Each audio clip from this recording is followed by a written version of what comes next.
Hello, Wolfpack! We're back! And this time, we return once more to reviewing the criminally underrated DC showcases.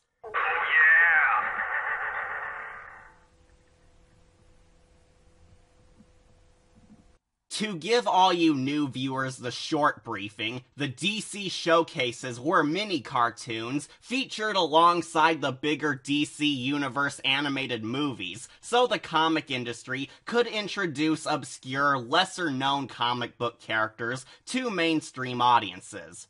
That way, DC can see if people love or talk about these characters so much that they would invest in a much larger project for them sometime in the future, such as a movie or TV series revolving around said character. Considering that this strategy has worked out for the Green Arrow and Shazam, I can safely say that this is indeed a good idea. Not to mention, hardcore fans now have the chance to see epic adventures featuring some of our best classic characters that are simply fun and awesome to witness.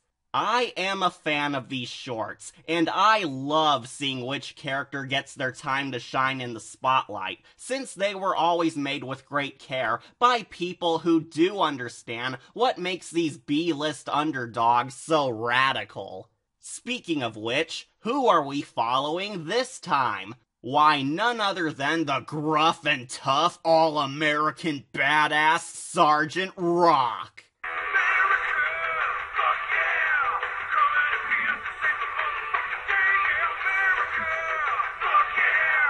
Now, some of you may be asking, who is Sgt.Rock? Well, to those of you who are in the dark, Sgt.Rock is sadly not a superhero with a lame rock and roll gimmick, but rather a simple US soldier who bravely fought in the DC Universe's old-school World War II comics. DC initially started back when World War II was taking place, so this resulted in the creation of many war comics and fictional characters who fought the Axis powers. One of these included the real American hero Sgt.Rock and his ragtag bunch of misfits Easy Company. These characters were typically just battle-hardened American army soldiers combating the Nazis and occasionally working with the more famous DC superheroes in big crossovers, such as Batman and the Justice League. Sorry to disappoint you, but Sgt.Rock didn't exactly have superpowers or a long list of famous supervillains who had a large impact on his persona or the DC universe as a whole. He was just an epic badass soldier who was the perfect role model of dedication to your home country, survived epic death battles on the front lines of war, and demonstrated the sheer horrors of military combat, while also retaining that spirit of fighting for good, despite often staring into the face of death itself. He was basically a normal guy, but people loved him for being both a hardened badass and a role model of true heroism during one of the darkest moments of history. Sounds like the perfect character for a mini DC adventure, let alone a full-on war movie, but did our favorite animation company provide justice for him? Does this DC short do a grand old job at showing off the gloriousness of the great Sgt.Rock? I don't know, but that's what we plan to find out. So grab your guns and combat boots, grunts, because we're about to march through some unknown terrain known as an obscure superhero cartoon. This is our mission, a review on the DC Showcase adventure, Sgt.Rock.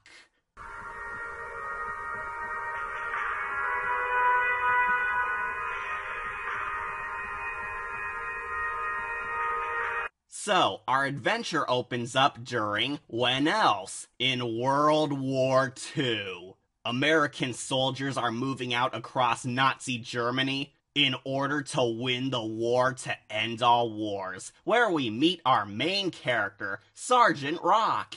and his team, Easy Company, right as they duke it out with them Nazi bastards. Nothing's ever easy in Easy Company. Sgt. Rock is actually voiced by Karl Urban. That's right. None other than Judge Dredd and Dr. McCoy himself is playing our rough and tough infantry leader. Mr. Urban is fine as the gung-ho Sarge. That's it. He's alright. Honestly, the showcase gives Sgt. Rock less than a few lines of actual dialogue, and almost all of his quotes are generic military lingo whenever he's not quipping. Sgt. Rock is a man of few words in this quest, so there was really no point in offering up such a minimal role to the great Karl Urban other than gaining some star power from him. I think he does a decent job with what he's given in the short, but you will all probably just forget that Karl Urban is even playing this character as the story goes on, since he does so little.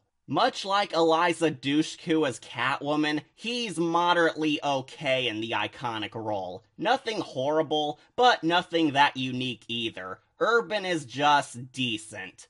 We get a look-see at the Sarge's capabilities in a heated Call of Duty battle against some Nazi bastards ambushing the American crew, which does look pretty good and real gritty, just like on any war movie. I absolutely love the animation being used in this showcase, since DC has always had the greatest cartoons and wondrous designs. It truly does look like a war movie in animation on par with the likes of Young Justice. So bravo, animators, your work gets high medals from me. The action is simple, but of course super cool as well, since it is a war movie and all. But then, this short tune naturally has to rip off the adrenaline rush scene from Saving Private Ryan, because practically all frickin' war movies have to do that. No, seriously, they straight up copy the trademark Saving Private Ryan slow-mo scene.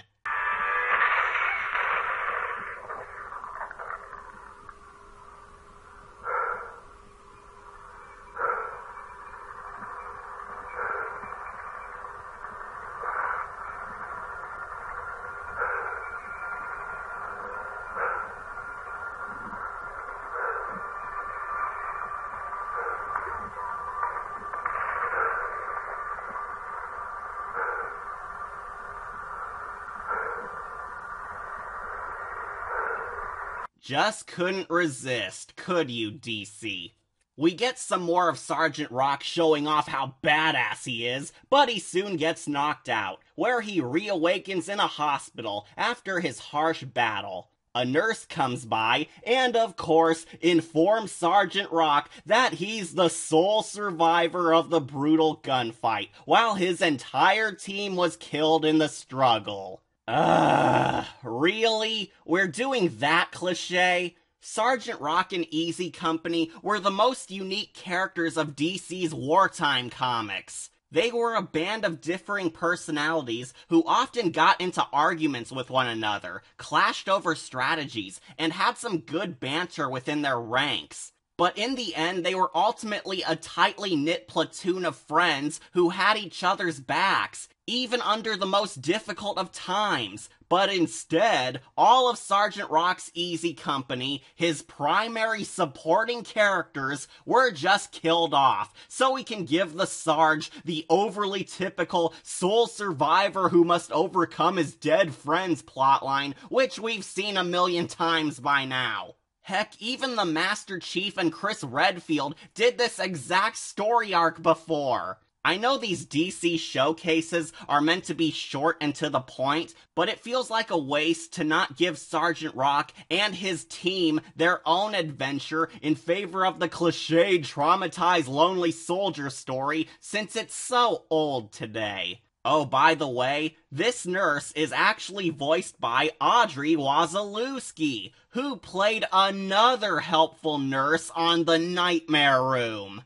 Does this lady just get typecasted as the informative nurse character in half of her work? Because she's acting as the exact same character she was back on My Name is Evil. I can't wait to see this woman as a helpful nurse again on another future project, I tell you what.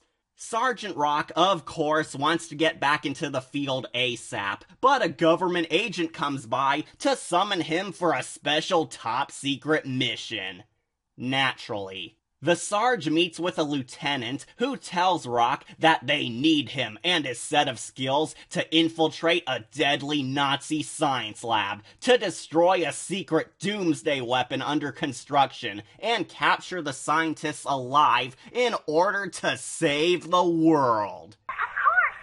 This kind of setting is a bit overdone too, but it does fit more into Sgt. Rock's usual wartime adventures, so the showcase does give the audience something pretty cool and more along the lines of his unique character here. Which is very intriguing stuff, since it does give us a proper taste of Rock's style. So good work on this setup. However, the lieutenant also tells Rock that he'll be given some special new teammates to back him up. You could say that there's something supernatural about them. We then cut to a Nazi taking a piss.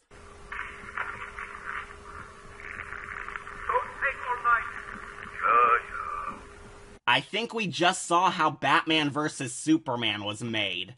So, Wolfpack, this guy is a bad evildoer who is all alone, separate from the group, taking a whiz out in the dark forest where nobody else can see him. What do you think is going to happen next?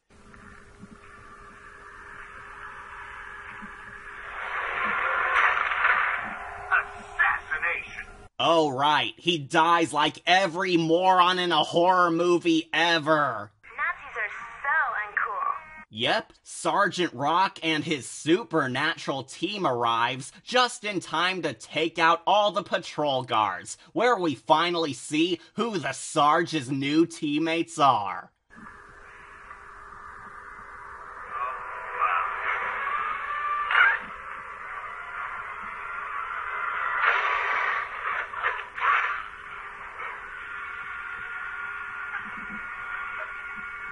Oh my gosh, it's the...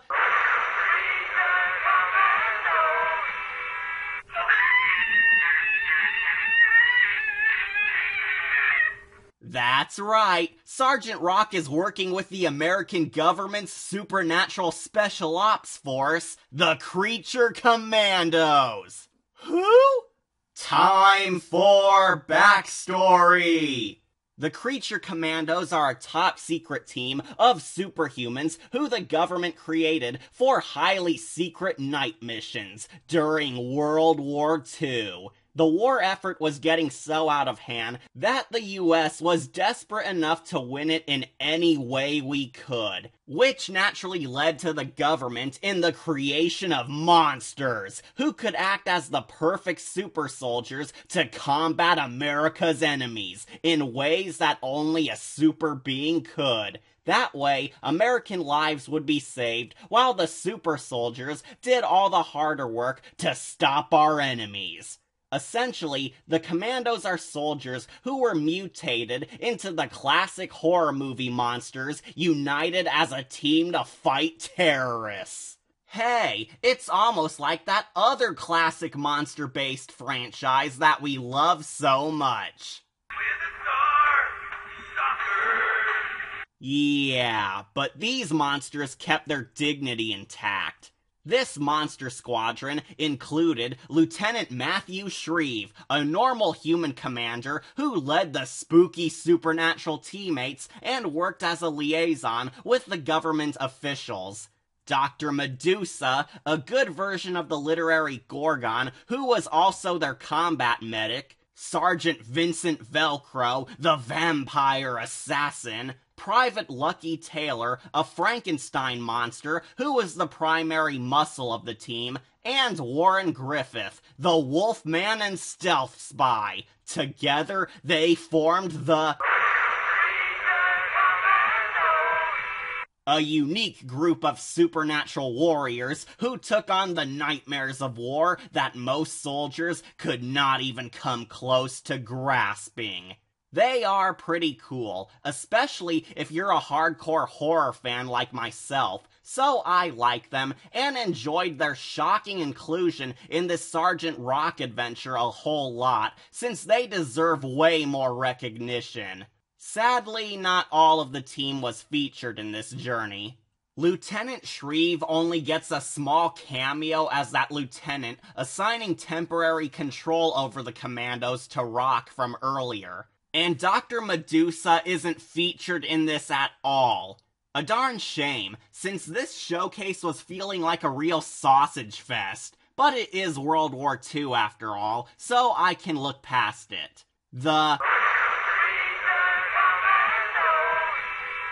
Who did make it into this short include Lucky the Frankenstein monster, Griffith the stealthy wolfman, and Vincent the sinister vampire assassin, who looks an awful lot like Nosferatu, right down to acting like him too.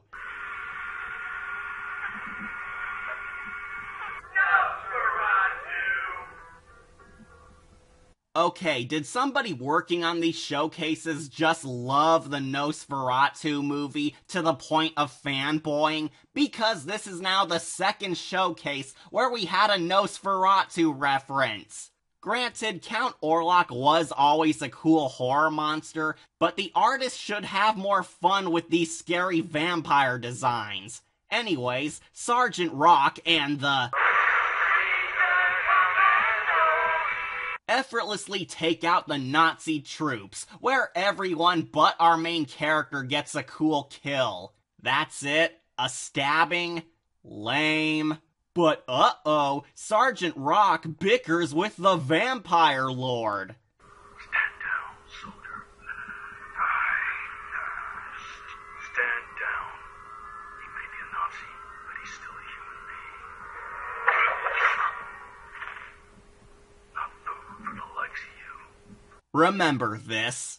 So the team storms the castle and kills some Nazi bastards. Good stuff. They make it into the laboratory, but oh no, they get ambushed by the Iron Major, who dukes it out with the American heroes. Fun fact, the Iron Major is actually voiced by Rigby from Regular Show. Yes, Rigby, of our childhood classic comedy cartoon, is playing a Nazi commander.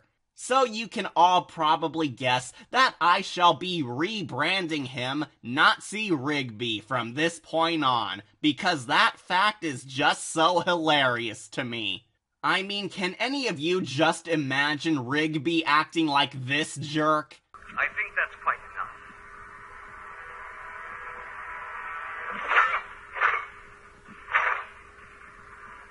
Remarkable company you're keeping these days, Sergeant. Remarkable weapons. There is little shame in being an implement of war, Rock. You and I both know that.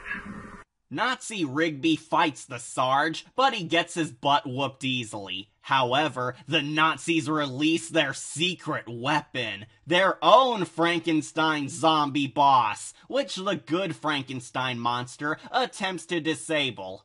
But the cage doors break open, where Rock foolishly thinks that they're POWs from their unit, before he sees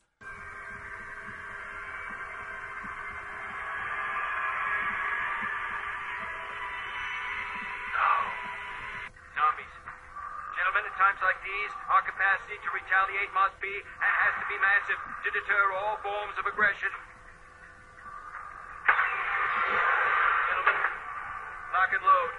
Yes, it turns out that the top secret doomsday weapons the Nazis were constructing all along were really a zombie army. The Third Reich was stealing corpses of American troops to practice resurrecting the dead and controlling them in order to gain an indestructible army of undead stormtroopers who will soon help aid them in, you guessed it, taking over the world. Of course. Oh, but naturally, they aren't just any zombies. All of the walkers are, of course, Sergeant Rock's dead unit. Yep, all of the fresh zombies are Rock's dead best friends, just to have a dramatic payoff to the Sarge's trauma. Hey, what a coinky-tink. Not going to lie, even in a superhero cartoon with zombies and the prototype Darkstalkers in it, this twist comes across as a tad forced. I mean, what are the odds of this precise scenario happening? Oh, but who cares, because this does lead into another epic action scene, where a monster death battle takes place, and everyone fights in an awesome action sequence. We have Nazis, American G.I. Joes, The Walking Dead, the Universal Monsters, and blood spraying everywhere. It's so wicked. Unfortunately, both sides realize that bullets do nothing to the undead, so things get physical.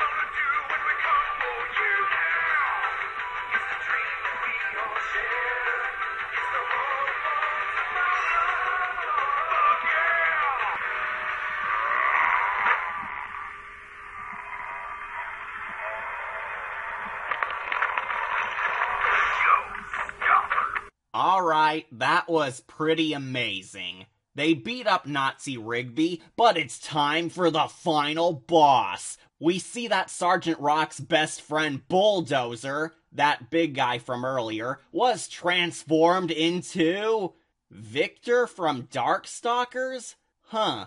Well, to be fair, Victor was always a tank who could withstand many attacks from those other lesser Darkstalkers.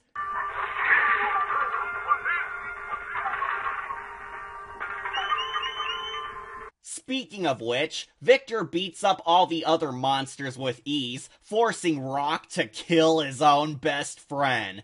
Hey, remember how we saw that soldiers couldn't kill any of the out-of-control zombies with bullets? Well, how does Sergeant Rock kill the final zombie boss? With bullets!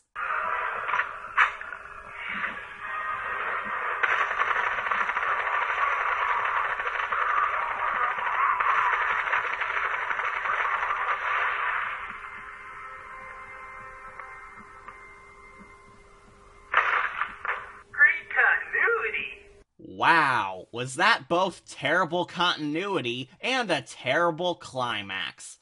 The Nazis try escaping, but Sergeant Rock and the capture them. But,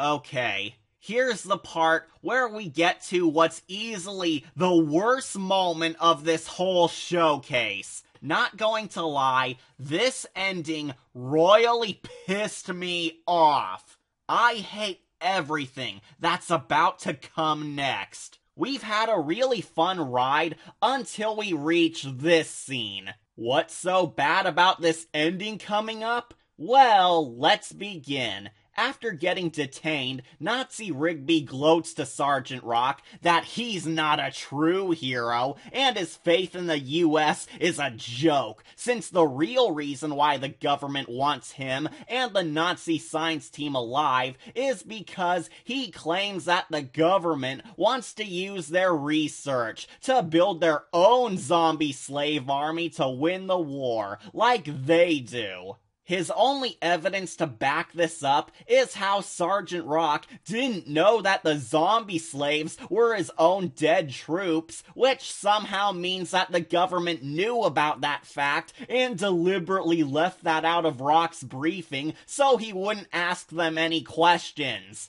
There is no evidence or even a counter-argument regarding this issue at all, but we're supposed to essentially believe the words of a Nazi commander and assume that he's totally right. Oh, but that's not even the worst part. No, here's the true worst part of this entire short film. Sgt.Rock actually agrees with the Nazi and turns to the dark side, declaring that he's done following orders from the US government and the Allied powers, where he officially goes AWOL, abducts the creatures to be in his own personal militia as his slaves, and fully becomes the villain. Yes, Sgt.Rock, the role model of true patriotism and the noble soldier with a heart of gold and a level head in any grim situation, turns evil, and he has the monsters execute the prisoners so they won't talk or ever hurt anyone again. What? Whoever came up with this is an asshole. Hey folks, remember that one clip from earlier? Stand down. He may be a Nazi, but he's still a human being. Not food for the likes of you. Well, Sgt.Rock turns into a complete hypocrite on his own moral code and just turned evil by executing helpless prisoners. Great continuity. I know they're Nazis who definitely had it coming, but this is so wildly out of Sgt.Rock's character. Now, I could believe our hero would never allow this kind of monstrous work to fall into anyone's hands, but to have our hero, our American role model of a hero, agree with the words of a Nazi, go AWOL on the military, destroy all evidence of his war crimes, and essentially coerce other soldiers into being his slaves is so unheroic and outright villainous that it made me shout "what the hell" at my own computer screen. This ending is horrible. Sgt.Rock is a level-headed war hero who always kept his cool, even under times of crisis, and fought in the war to serve his country, not turn his back on all of it because of some issues he had with the government. Sgt.Rock would never, ever listen to and agree with points made by a Nazi. I think what bothers me the most is that we never really get any solid proof that these claims are true, yet the hero sides with him anyway. There's no scene confirming that, yep, the government was evil too. We're just supposed to accept this big twist because a Nazi said so. This is terrible. He would never do this. How badly written is this? Well, this would be like having Batman agreeing with the Joker and joining him in doing crime. Oh, thank God. I never liked that kid anyway. Can you teach me how to be a murderous psychopath like you? Yes, Sgt.Rock has become the villain, people. He turns evil and has his monsters eat the enemies after they already lost. That's right. Follow orders. Complete the mission. Implement their war. Velcoro, you still thirsty?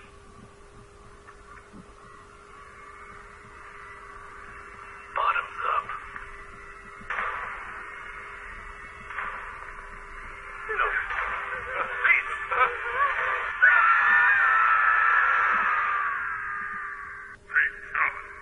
Now, some of you may be pointing out, "Aw, come on, Cat. He killed evil Nazi monsters who earned their death. Can't you lighten up?" And you know, I was almost going to let it slide until we got to this scene. While the Nazi bastards did have a brutal death coming, the short kept going and soiled Rock's character in one final scene. After executing the helpless prisoners, Sergeant Rock burns down the castle lab to not only destroy all the disgusting zombie research so nobody can use it again, but also all evidence of his war crimes and the bodies he left behind so the US government can never find him. And if that wasn't bad enough, Sergeant Rock then announces that he's going AWOL and forces the creature commandos to serve him now.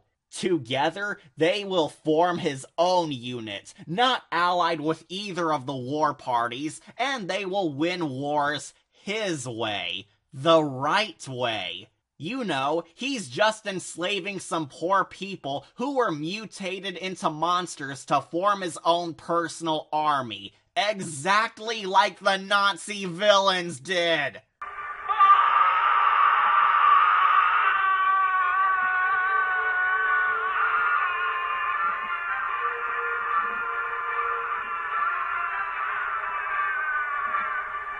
Oh, by the way, this is also slightly out of character for the creature commandos too. While they were rarely treated with respect, they did not do this kind of dishonor. When Army intelligence sees proof these dinosaurs exist, they'll make those lizards the greatest war weapon since...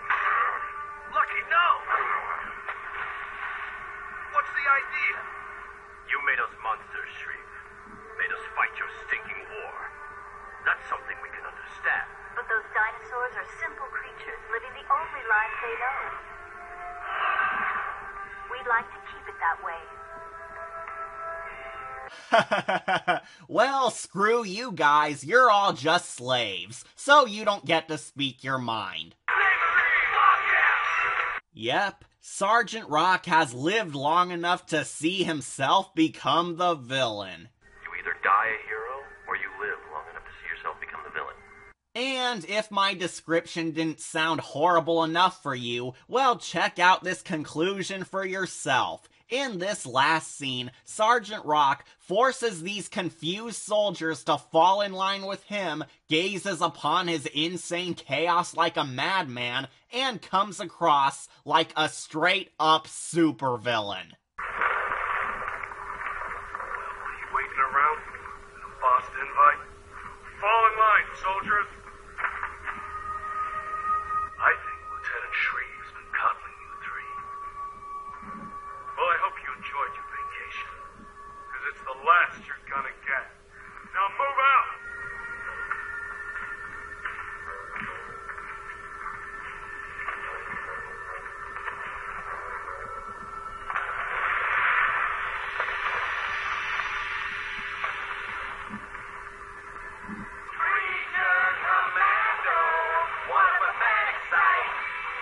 And that's the end. Yep, Sergeant Rock became a Knight Templar, he forcibly drafts some soldiers into his own militia, he steals government assets, and he leaves off into the night to win the war his way. Roll credits. It's honestly kind of appropriate how this short ends on grim horror music, since it feels like a perfect representation of what a dark day this is for all Sgt. Rock fans.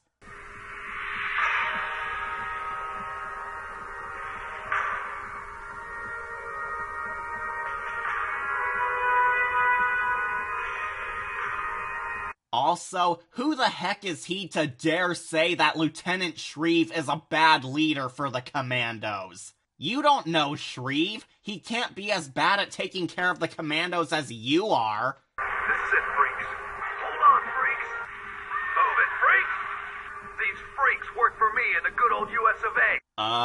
On second thought, maybe they are better off in the hands of the deranged renegade Templar after all. But I'm sorry, I just find it so hard to buy this. Sergeant Rock is nothing like this nutbag. This guy actually cares for his men. Heck, it even says on his Wikipedia page that despite his gruff exterior, Sergeant Rock does have a heart. See, it says so right there. Sergeant Rock also has a heart. How do you mess that up? Hell, this guy even cried over a robot. This man actually cried for his robot soldier who sacrificed its life to save his men. He cried for a fallen robot soldier, yet this Rock treats the creatures like his own personal attack dogs. So yeah, I do know what I'm talking about when I say that this Sgt.Rock is not the same guy we know and love. It's so painful to see how close this was to another perfect gold score, only to mess up literally right at the finish line. They pulled a dang school spirit ending on us. It was so close to perfect, but the ending ruined it. Why, DC? Why? It's enough to make your blood run cold. But whether you like it or not, that was the end of the DC showcase, Sgt.Rock. What do I have to report? Well, I have mixed feelings on it. I know I've ranted about it a lot, but I'll say it again. The ending is horrible. It does such a bad job at showing off Sgt.Rock's character and almost ruins him by turning him from a noble, rugged war hero into an edgy 90s anti-hero, as if he was DC's version of the Punisher. That's just not who Sgt.Rock is. Sgt.Rock is, and has always been, a noble soldier. His adventures demonstrated how despite all the horrors he's endured during the war, he still remains true to who he is, and does what's right. He took on harsh tasks so his men wouldn't have to. He cares about his platoon as if they were his family. He was a product of war, but he never lost touch with what was morally right. The showcase feels like it wanted to experiment with a new character arc for him, but it does not feel earned. I'm almost afraid that this Sgt.Rock might turn people away from the real hero. It was just a botched mess done for the sake of cheap drama. Unfortunately, I did not 100% get into it. However, there were good things in this short tune as well. I might not like Sgt.Rock's face heel turn, but you know who I do love? I am definitely sold on these guys. The Creature Commandos are so phenomenal. They are a bit light on character traits, but I am fully invested in them because they are so awesome in their fight scenes. I legitimately want to learn more about these guys. Honestly, they make me want to ask why this mini showcase wasn't a Creature Commando showcase rather than a Sgt.Rock journey. They are the more appealing characters over the surprisingly generic soldier protagonists with issues. I really wanted to see a Creature Commando story. Heck, if this Sgt.Rock story was long enough to provide more focus on the Sarge's character arc alongside establishing more on the Commandos, then maybe I could have fallen in love with it and understand our tragic hero's reasons for becoming an anti-hero. Sadly, the short length did kind of hinder this story arc, but it still had many great elements pulling it through. The animation is gorgeous, the action scenes are epic, the horror shoutouts are nice touches, the war themes are interesting, the atmosphere does have its fair share of fun and grit, the voice acting is superb, and best of all, it made the Creature Commandos so perfect. However, there were weaknesses dragging it down too. Sgt.Rock's character arc is hard to swallow due to how sloppy it is. The plot is full of some lame cliches. We don't always connect with our hero in his big emotional moments. There's some continuity errors in the writing, and the ending was so dark to the point of popping some of the fun out of our balloon. It did upset me in some areas, but I can safely say that both the pros and cons evened everything out okay. So, this is the very first DC property I'm giving a silver icon. Overall, I think it is alright. It is pretty passable for a small action-packed DC adventure, but it did disappoint in some areas, mainly of the handling of Sgt. Rock's personal story arc. There is certainly a lot of good effort in this, and I do admire DC pouring their soul into their hard work, because these characters do deserve these awesome showcases. I did like some stuff in this, but I also have issues with some missteps in the writing, though it does have its enjoyable scenes for the majority of this cartoon. Would I recommend it? I will say no if you're a hardcore Sgt. Rock fan, since that ending did cause split opinions from me. But if you just want a nice DC adventure, then go ahead. Without the issues of the ending, I think it's okay. Not one of the best showcases, but it is slightly above average. To be fair, this was the first showcase DC did after a long hiatus, so they do have to take their time getting back into their A-game. The conclusion sucks, but the rest of the showcase is pretty good. I would say just watch it up to the part where the heroes defeat the Nazis, then turn it off right before we get to the dark turn. It is decent up until that point. Sgt. Rock tried a dang good effort to shoot this underrated hero into the spotlight, but in my eyes, it had some bullseyes, only to totally miss some final targets. Remember to like, comment, share, and subscribe, or just tune in for more videos posted here on Wolf Entertainment. I'm your host, Catastrophe, and if you want more adventures where American soldiers encounter some supernatural shenanigans, then you should probably stick to G.I. Joe. Dismissed!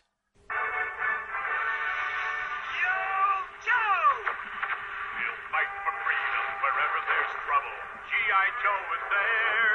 G.I. Joe. American hero. G.I. Joe is there. It's G.I. Joe against Cobra the enemy, fighting to save the day. He never gives up. He's always there, fighting for freedom over land and air. G.I. Joe. American hero. G.I. Joe is there. G.I. Joe is the code name for America's daring, highly trained Special Mission Force. Its purpose, to defend human freedom against Cobra, a ruthless terrorist organization determined to rule the world. He never gives up, he'll stay till the fight's won. G.I. Joe will dare. G.I. Joe!